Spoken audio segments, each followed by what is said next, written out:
5, production number 0591, and it's take one. Get ready to match the stars. William Shatner, Brett Summers, Charles Nelson Reilly, Julie Harris, Richard Dawson, and Fannie Flagg as we play the star-studded big money match game 75. And now here's the star of match game 75, Gene Rivers.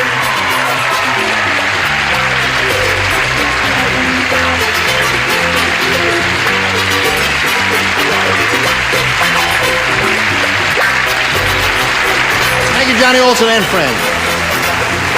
How nice to see all of you. Haven't seen you in ages. Welcome back. Thank you very much. Now, would you join us in the little tradition here? Yes, you are, because you're like a semi-regular. Very cool. We always welcome the new kid on the block with a brisk round of applause. So let's all welcome for the first time Miss Julie Harris. Oh, yes.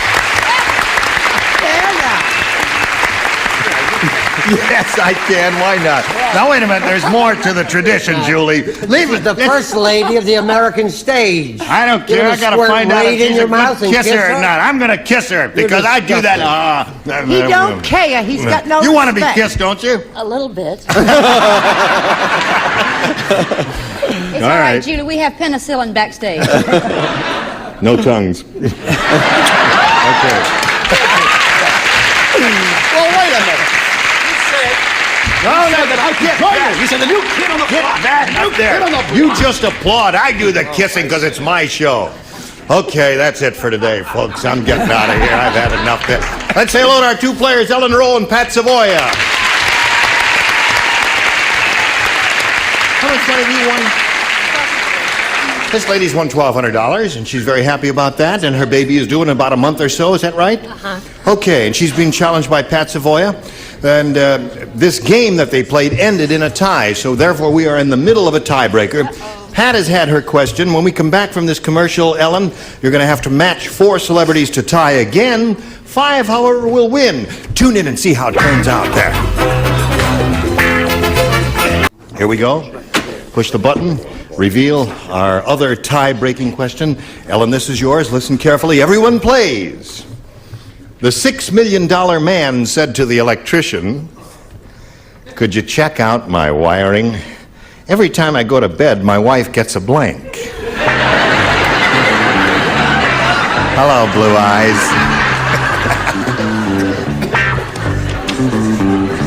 Okay.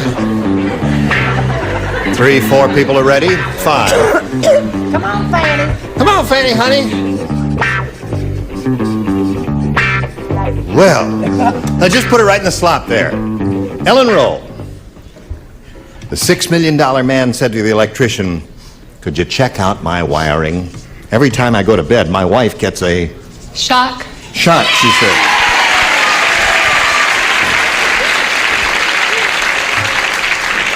Wouldn't that be a discouraging experience? Imagine Yes. touching your husband. Yes. That's a shocking experience. Yeah, what did you say? Shock. Shock it is. There's one for Ellen. Hello, Brett, darling. Hello, my love. How are I'm you? very well. How are you? Look wonderful. Yeah. I said shock. Oh. So that's 2 for Ellen. Guess what he said? Guess what he said? Hello, Charles. Shock. Shock it is. Now, what does this lady say who comes to us from the family Holvac? What do you say? Shock. Shock it is. At this moment, we have a tie score. No bouncing up and down, Ellen. It's against the rules to bounce up and down when you're enceinte. Richard, you break... She's as enceinte as she is. She's enceinte, not me. I had nothing to do with it. What do you say? How come she became enceinte? What happened? Well, I guess she and her husband were fooling around, and bingo, there it is. Well, you were fooling around with Miss Harris. Oh, you're kissing, doesn't it? No, you got to doesn't make do a little more enceinte? fooling than that, yes. Okay. El Chaco. Chaco wins the game. What'd you have, Fannie? Okay. Come on down, Ellen.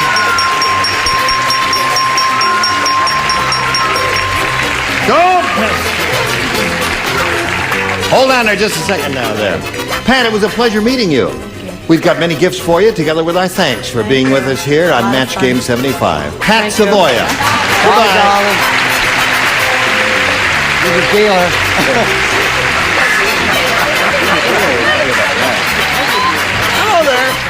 Ellen is up here for the second time, and she knows how this goes, but I don't know how it's going to go. So, listen, shall we get right to it? Okay. All right, let's hurry along here. Ellen, we polled a recent studio audience, and we got their best response to this. Blank toast. Now, the answer that audience gave most often is worth $500 if you match it. If you match the next one, you get $250. The bottom one gets you $100. Whom do you call on here for a little help? Richard, please. French. What'd you say? French. Oh, French. Oh, you can say French. ensemble, I thought but you you said- can't say French. Well, I thought you said brunch, for I said, what the heck is he talking about, brunch toast? No, French toast is a good answer. Now, another one. I'll try Fannie, please. I've tried Fannie. Tried us all, haven't you? No, I haven't. All right. What about white toast? White toast, okay. Friendly bunch, aren't they, Julie? And Charles? Charles, what do you say, sir? I have a Nellie answer. A Nellie Won't answer? comment on that. No, Melba. That was her first name. Oh, Melba, Nellie. yeah. Melba. Melba Toast. She was an opera No matter what I star. say, the audience, I'm a favorite with them. Yes. But her first name was Nellie, thus it's a Nellie answer. Melba Toast is That's my right. official answer. And Gotti Kazatza was her manager. Right. I don't know what I'm talking about. What have you got here? You got Melba toast, French toast, and white toast. Do any of those sound good to you? French toast. Yes. Want a little syrup on it? Okay. How about some cinnamon? That sounds good. French toast is what she wants. The answer Richard gave her. Let's find out if it's up there, and if so, where. Let's begin down at the bottom and reveal the $100 response. Melba toast. There's Charles' answer. Take a bow, Charles. That's enough. Sit down. French toast. Let's see if we get an order of French toast under the $250 response. Burnt toast. Oh, that's not a bad answer. I didn't think of that at all. Okay. Last chance for an order of French toast coming up under the $500 number. There.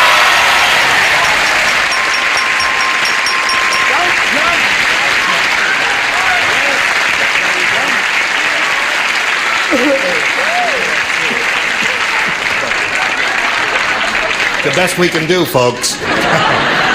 Now, Ellen, you did very well there. You got $1,800 for a total now. You're going to play for 10 times $500 or $5,000 now. To collect that, you've got to match one of the celebrities head-to-head exactly. Which one will it be? Richard. Okay. Now, would you face me, please? And quiet. Here it is for $5,000. Blank light. Or blank light. Blank light. You told her to be quiet. Is that a pregnant pause? Yes. So he told the baby to be quiet. Yes. You don't, right? No one told Harris you. is in You didn't rehearsal. write on this part of it, my dear. Well, it's You- all right, but I mean, he goes bing, and I haven't finished yet. Think it over carefully now. Now he's thought it over and he's inserted the card in the slot there. And Ellen, it's up to you to give us an answer which you think will match his. Blank light. Night. Night light. I guess, yeah. Night light, daylight. I guess a lady who is, has to get up a couple of times during the middle of the night there would think of night light. Richard, what do you say? Yeah, they were good. I said electric light. Electric light. All right, Ellen, you've still got the $1,800, and you're going to meet another player in a moment or so, but right now we want to meet this message especially for you. We're ready to carry on now, and to do that, we are very happily to welcome another player. Here's Barbara Sowell. Barbara? You two ladies know each other? Now, Barbara, please tell us a little bit about yourself. My husband and my son and I are very involved in professional motorcycle racing. Yeah? I love to sew. I am a Whitefoot tennis player, and I am a calligrapher. Now, wait a minute. One doesn't meet too many Whitefoot calligraphers in life. What is a Whitefoot tennis player? A Whitefoot tennis player is a lady who has tan legs because she's in the sun, but when she's in the sun, she's always wearing her tennis shoes. I see. So if she takes off her clothes, her feet are not tanned. That's They're white. right. Yes. Yes. Okay, take off your clothes. No, I'm only kidding. Hey, listen, what is a calligrapher? A calligrapher is a person who is skilled in the art of fancy lettering.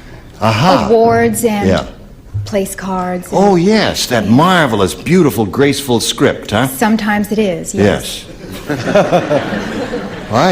She was always graceful when I saw her, I'll tell you that. Now, Barbara, as a challenger, we ask you to make a selection here, A or B. I'll have A, please. A, good luck to both ladies. We're off and running. Hey, I got good news and bad news. Okay, what's the good news? Here, well, I'll give you the bad news first. All right, what's the bad? No, the bad news in this case will have to come first. The bad news is Martians have just landed in New York City. Oh, what's the good news? The good news is they eat blank. They eat blank. They eat blank. Right. See? The Martians have landed in Martians. New York Bad City. news is Martians have just landed in New York City. The good news is they eat blank. I got it. You see that? Hey. Give you a little different reading. Will that help? trying to sell them bonds.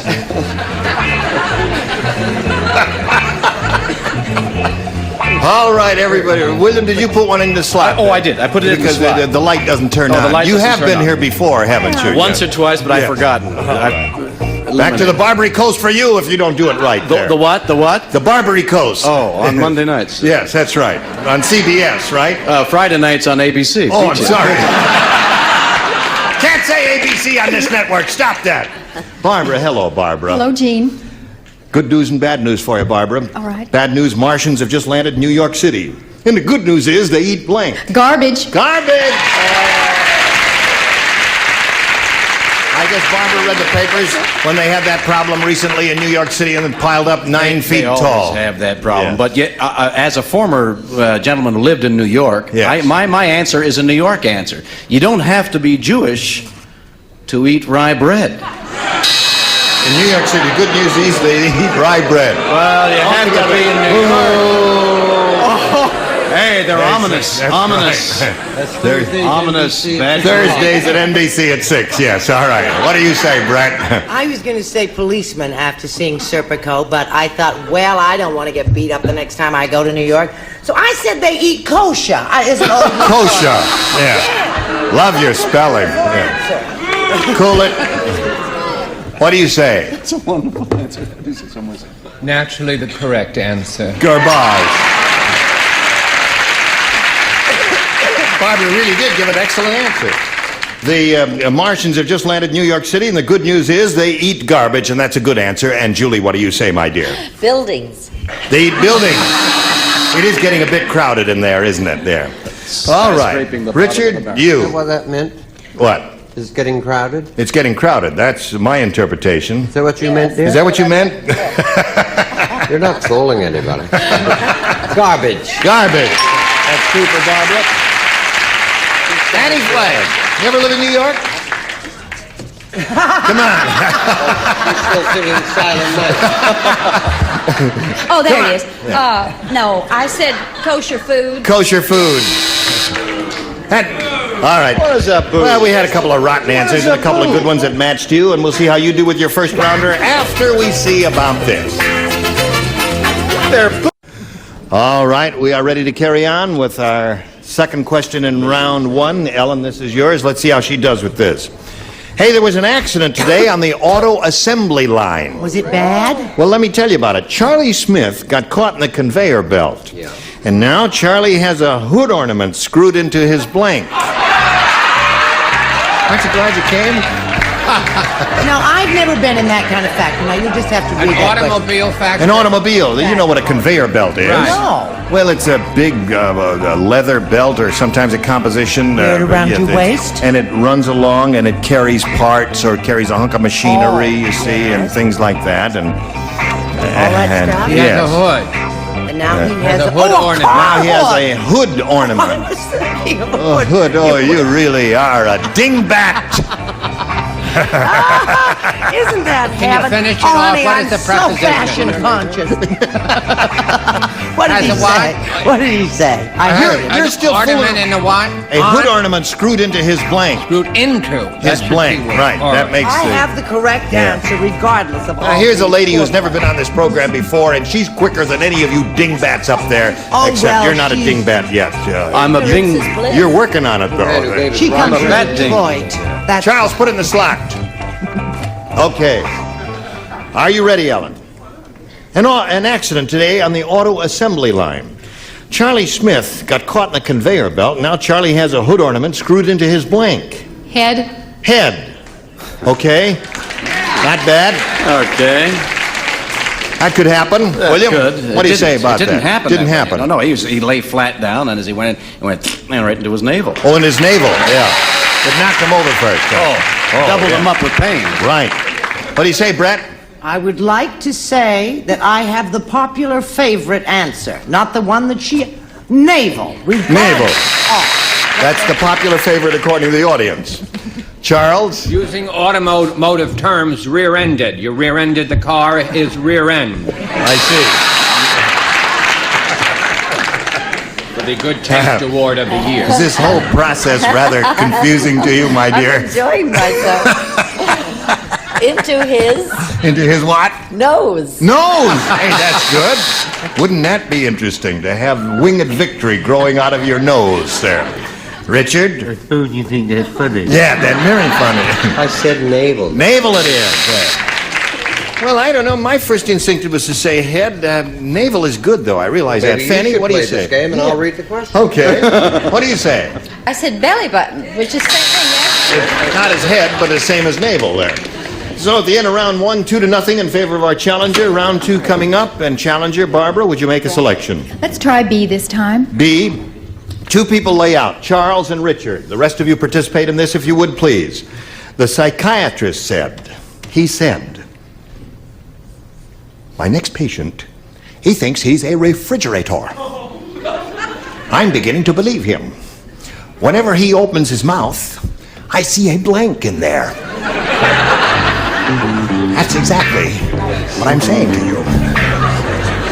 I'm ready. Are you ready? Good. I am. My next patient thinks he's a refrigerator, and I'm beginning to believe him. Every time he opens his mouth, I see a blank in there. Oh, you're ready. What am I waiting for? Barbara. I'm ready. Are you ready? Yes, I'm ready. What do you have to say? The answer after you read the question. Oh, I will read the question for you.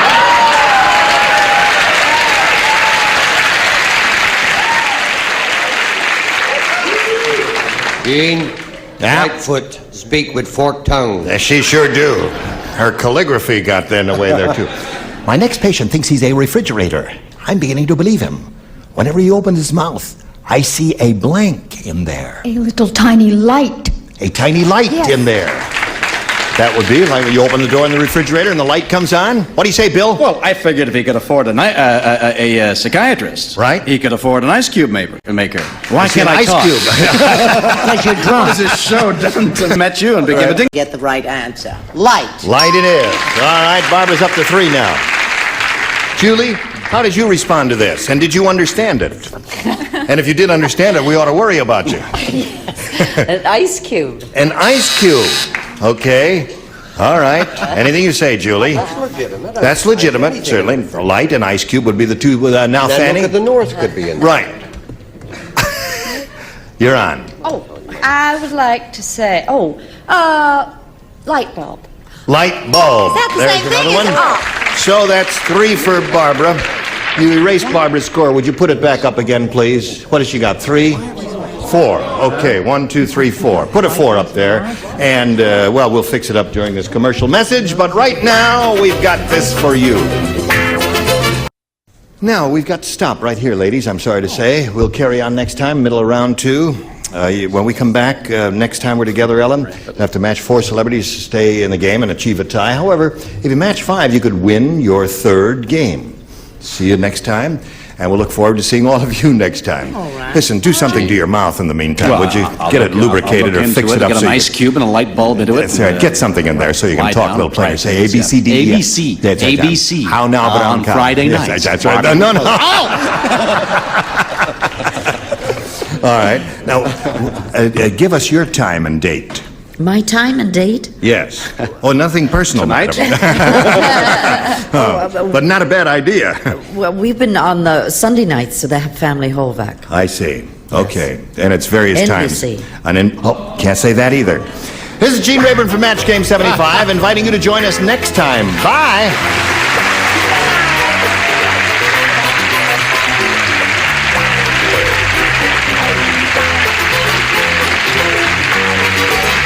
This is Johnny Olson speaking for Match Game 75, a Mark Goodson, Bill Todman production. Stay tuned for Tattletales next over most of the CBS stations.